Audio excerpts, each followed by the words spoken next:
شروع اللہ کا نام لے کر جو بڑا مہربان نہایت رحم والا ہے۔ فجر کی قسم اور 10 راتوں کی اور جفت اور طاق کی اور رات کی جب رخصت ہونے لگے، اور بے شک یہ چیزیں عقل مندوں کے نزدیک قسم کھانے کے لائق ہیں، اس بات پر کہ کافروں کو ضرور عذاب ہوگا۔ کیا تم نے نہیں دیکھا کہ تمہارے پروردگار نے قوم عاد کے ساتھ کیا کیا، جو ارم کہلاتے تھے، دراز قد مانند ستونوں کے، کہ تمام ملک میں ایسے پیدا نہیں ہوئے تھے؟ اور سمود کے ساتھ کیا کیا، جو وادی قرا میں چٹانیں تراشتے تھے؟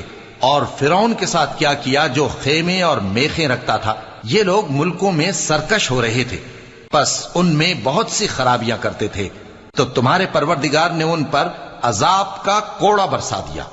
بے شک تمہارا پروردگار طاق میں ہے۔